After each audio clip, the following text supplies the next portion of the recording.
Apa permasalahan terbesar dalam meraih keberhasilan? Ada yang bisa jawab? Permasalahan terbesar dalam meraih keberhasilan apa? Ketakutan pada diri sendiri, bagus ya. Yang lain? Kegagalan, bagus ya. Ada lagi? Rasa malas, bagus. Tidak percaya diri, bagus ya. Ada lagi?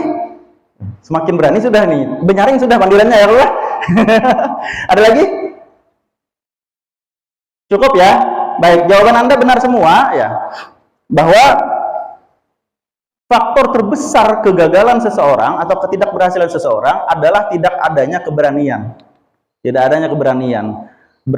Tidak ada keberanian untuk mencoba, tidak ada keberanian untuk melangkah, tidak ada keberanian untuk bergerak, dan lain sebagainya. Termasuk tadi tidak pede juga termasuk tidak berani juga kan ya.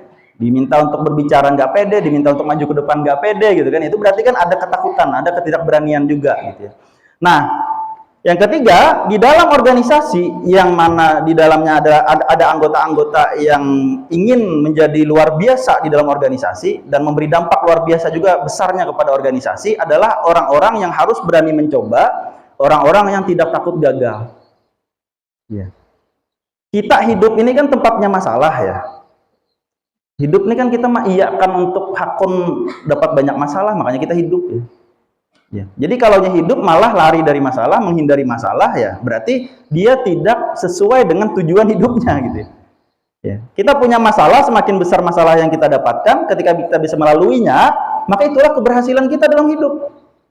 Iya, punya masalah A, B, C, ya besar, kecil, sedang, ketika kita bisa melaluinya, itulah tujuan kita hidup ya, menyelesaikan masalah-masalah itu. Kalau nggak ada masalah lagi, sempurna, ya udah selesai kita. Makanya ketika Islam datang, dikatakan apa? Turun wahyu bahwa Islam sudah sempurna, Nabi setelah itu meninggal kan? Iya, karena apa? Nggak ada masalah lagi. Nggak ada hal yang perlu disempurnakan lagi, karena dianggap sudah sempurna. Nah, makanya kita hidup ini tempatnya untuk dapat masalah, tempatnya untuk gagal, ya tempatnya untuk mencoba hal-hal yang baru, berani untuk melakukan apapun, dan lain sebagainya. Gitu ya. Nah, harus mampu mengambil langkah sebagai bagian dari ikhtiar. Ya, banyak orang ya, laki-laki dan perempuan ya, yang larut dalam penyesalan, ya, tidak bersanding di pelaminan hanya karena tidak adanya keberanian dalam mengungkapkan. Banyak orang, laki-laki dan perempuan, yang larut dalam penyesalan, tidak bersanding di pelaminan hanya karena tidak adanya keberanian dalam mengungkapkan.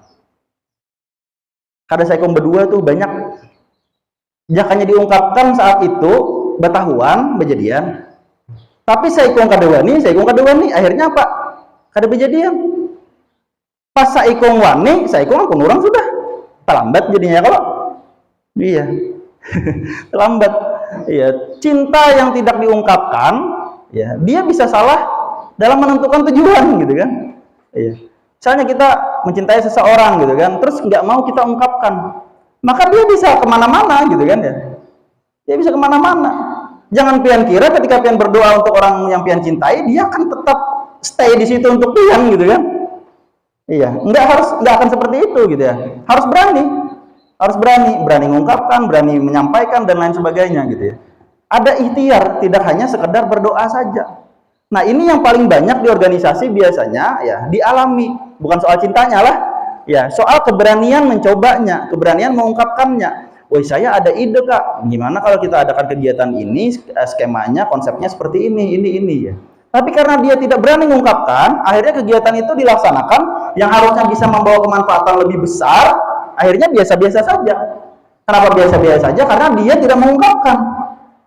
Ya, malah yang dilaksanakan tidak sesuai dengan apa yang dia harapkan. Kenapa? Karena dia tidak mengungkapkan. Ya, jadi dalam organisasi ini tempatnya salah, ya banyak-banyak salah aja. Kalau ada dapat kesalahan-kesalahan, ulah kesalahannya. Iya, buat masalahnya. Nanti ada bicara manajemen konflik, tapi nggak di Mosta gitu kan ya. Jadi kalau nggak ada masalah, ya harus dibuat masalahnya. Supaya apa ya? Supaya kita terbiasa dalam menghadapi masalah, melakukan sesuatu. Karena kegagalan itu biasa. Orang yang tidak pernah gagal adalah orang yang tidak pernah melakukan apa-apa. Jadi misalnya ada orang yang ngaku tidak pernah gagal di satu hal, sama dengannya dia tidak pernah melakukan hal tersebut. Ya, ini Bu Bonpian pernah lah main PS lah, main bola, game. Pernah lah, pernah lah kalah. Rancak, oh jawabannya ya jujur benar ya. Enggak, maksud saya kan pernah kalah gitu kan ya. Nah, asal pernah aja mencoba main game bola di PS, pernah kalah. Jadi kalau ada orangnya aku, saya sudah 10 tahun main game bola, kada pernah kalah, percayalah Pian. Enggak, karena konsepnya orang yang tidak pernah salah, orang yang tidak pernah gagal adalah orang yang tidak pernah melakukan apa-apa. Jadi dia tidak pernah main game, makanya kada pernah kalah. Saya kalau bicara depan umum katanya nggak pernah gugup gitu kan ya. Tanyain, pernah nggak bicara di depan umum? Karena kalau pernah bicara di depan umum, jelas pernah melewati fase gugup. Biasa itu kan ya. Tapi kalau dia ngakunya, saya nggak pernah gugup kalau bicara di depan umum, ya nyata pernah bicara di depan umum kan? Iya, jadi itu kesimpulan dari motivasi yang bisa kita tanamkan dalam diri kita, bahwa ketika kita salah, kita sudah satu langkah lebih banyak, lebih maju daripada orang yang tidak pernah mencoba. Iya, itu ditanamkan dalam diri. Jadi kita gagal, itu bukan sebuah kegagalan, tapi itu adalah langkah ikhtiar kita, usaha kita untuk mencapai keberhasilan. Di organisasi harus seperti itu, jangan takut salah. Saya dulu pertama belajar administrasi, ya, itu sering salah ya, bahkan disalahkan oleh senior-senior saya. Apa ini kada bisa, ini mulai surat keinian ini gitu kan ya. Itu sampai pernah dicoret oleh guru saya gitu kan ya. Sampai pernah kayak di apa sih, kertas ini dibuang ke samping gitu kan ya. Apa yang saya buat itu gitu ya. Hanya karena salah gitu. Tapi itu yang menguatkan saya, sehingga saya setelah itu mau mencari kebenaran dari kesalahan-kesalahan itu. Apa sih yang benar ketika beliau menyalahkan ini? Yang saya cari yang benarnya seperti apa gitu kan ya. Kalau nggak ada salah, bagaimana kita bisa mencari yang benarnya seperti apa? Ya, saya dulu kan membangun ini ya di sini organisasi Buletin Kampus ya di sini. Namanya tuh Al Fajar dulu kan. Di tahun 2009 apa 2010 gitu kan ya. Buletin ya. Terus saya buat buletin itu bulanan. Ya, sama teman-teman saya, termasuk di sini salah satunya ada Ibu Anida ya, Siti Anida Makfira, itu salah satu juga yang aktif kami di dalam menerbitkan buletin ya. Terus ada buletin yang terbit, saya minta diketahui oleh ketua STAI, dan saya minta ketua STAI merekomendasikan kepada setiap kelas, setiap lokal untuk membeli ya minimal 5 per kelas. Ya, selebihnya ya terserah, bebas ya. Karena dulu tidak semasif sekarang internet kan ya, jadi buletin itu masih dibaca mahasiswa. Ya, kalau sekarang ada buletin kira-kira kada payu ya kalau lah, karena mahasiswa lebih mudah di medsos dan lain sebagainya. Nah, terus saya buat surat untuk rekomendasi tadi ke kelas-kelas ya, saya serahkan ke ketua. Iya, terus tulisannya di situ ya. Jadi direkomendasikan kepada semua lokal untuk membeli minimal 5 keping buletin, kata saya kan ya. Oh, itu saya ditertawakan Sidin ya. Kenapa jadi bahasanya tuh 5 keping ya? Kayak CD ya, kalau kayak kaset ya kan. Nah, harusnya bahasanya tuh apa? 5 eksemplar ya kalau ya kah? Wah, gak tahu juga sekalinya nah. Nggak apa-apa ya, saya dulu seperti Anda juga ya. Ada istilah yang salah itu. Wah, akhirnya itu kan kuat, sangat membekas dalam diri saya bahwa wih, kesalahannya seperti ini sangat kecil gitu kan ya, hanya satu kata saja, tapi ini imbasnya sangat luar biasa besar.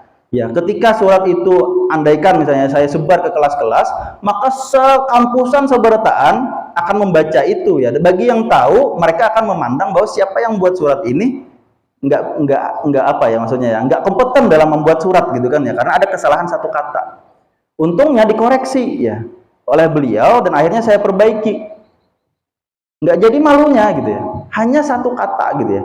Nah, itu membekas sekali dalam diri saya, sehingga setelah itu saya setiap buat surat atau setiap ada teman-teman saya dalam organisasi yang buat surat, saya selalu cek ya. Oh, ini benarkah sudah pembukanya, ini benarkah sudah nomor suratnya, benarkah sudah isinya, penutupnya bagaimana, terus tempelnya di mana letaknya, kalau ketua dan sekretaris tempelnya di mana, kalau ketua saja yang tanda tangan di mana, kalau ketua sekretaris bendahara di mana, kalau ketua sekretaris terus mengetahui di bawahnya di mana tanda tangannya. Itu saya pelajari sekali itu. Ya. Karena apa ya? Karena sebelumnya memang saya belajar dari kesalahan-kesalahan. pernah salah meletakkan stempel, pernah meletakkan stempel tidak kena tanda tangannya, pernah meletakkan stempel malah kena namanya, apalagi karena tinta stempelnya itu sangat-sangat banyak, akhirnya namanya hilang, dapatnya apa, tinta stempelnya gitu kan ya. Karena kalau dibaca lagi nama yang tanda tangan itu siapa kan, karena terlalu cair benar ini stempelnya dan lain sebagainya ya. Itu ada cara-caranya. Bisa kita melatih diri kita untuk beradministrasi atau membuat surat dengan baik, ya syaratnya harus salah-salah dulu. Kalau nggak pernah salah itu susah ya, susah. Orang yang baik bukan orang yang tidak pernah melakukan kesalahan, tapi ketika dia melakukan kesalahan, dia mengevaluasi kesalahannya, lalu apa? Memperbaikinya kan ya. Jadi orang yang tidak pernah melakukan kesalahan belum tentu orang baik. Kenapa? Karena bisa saja dia tidak pernah mencoba apa-apa kan. Nah, orang yang tidak pernah melakukan kesalahan bukanlah orang baik. Orang baik adalah dia salah, tapi dia evaluasi, dia sadari kesalahannya, lalu dia perbaiki. Ini adalah orang-orang baik yang bisa membesarkan organisasi, orang-orang luar biasa. Baik, saya tutup yang bagian ketiga dengan satu kata-kata, kegagalan adalah keberhasilan yang belum sempurna. Jadi saya tidak sepakat dengan kata-kata yang banyak tertempel di dinding-dinding TK, bahwa kegagalan adalah keberhasilan yang tertunda. Tidak sepakat saya itu ya. Karena bagi saya, kegagalan bukan keberhasilan yang tertunda. Karena bila kegagalan disebut sebagai keberhasilan yang tertunda, maka keberhasilannya tertunda. Saat itu dia gagal. Ya, dia gagal, keberhasilannya masih tertunda kan? Itu adalah keberhasilan, kegagalan adalah keberhasilan yang tertunda. Berarti dia gagal, karena keberhasilannya masih tertunda. Saya lebih sepakat menggunakan kata ini, kegagalan adalah keberhasilan yang belum sempurna. Sehingga ketika dia gagal, itu bukan kegagalan. Itu adalah keberhasilan. Hanya saja keberhasilan itu harus disempurnakannya lagi dengan keberhasilan lainnya. Ya, misalnya pian nih kan pedagang, ada yang pedagang kerudung lah misalnya kan. Terus pian dagang kerudung, target pian dalam bulan ini pian mau keuntungannya 10 juta misalnya. Ya, terus pian kan mencoba, berusaha, berikhtiar, berjuang supaya mencapai target 10 juta tersebut kan ya. Ternyata 1 bulan kemudian pian cek keuntungan pian, target 10 juta ternyata dapatnya 8 juta. Itu gagal atau berhasil? Kalau kegagalan adalah keberhasilan yang tertunda, maka itu gagal. Karena nggak sampai 10 juta. Tapi tidak menghargai 8 juta yang didapat itu. Nah, padahal 8 juta itu banyak ada? Banyak kan ya? Kegagalan adalah ketika dia tidak mau mencoba, akhirnya target 10 juta hasilnya 0. Itu kegagalan. Iya, karena apa? Karena memang tidak ada percobaan apa-apa, tidak mau melangkah, tidak mau bergerak. Jadi orang yang gagal adalah orang yang tidak pernah mencoba. Orang yang gagal adalah orang yang tidak pernah melangkah. Ketika kita mau mencoba, ketika kita mau melangkah, maka kita adalah orang yang berhasil. Keberhasilan kita, kalaupun tidak sempurna, harus kita sempurnakan lagi. Ya, hidup kita ini menyempurnakan keberhasilan lah. Kalau keberhasilannya sudah sempurna 100%, ya mau apa kita kan? Ada yang 10 juta tadi tercapai 10 juta, mesti dah ngangkat lagi kan ya.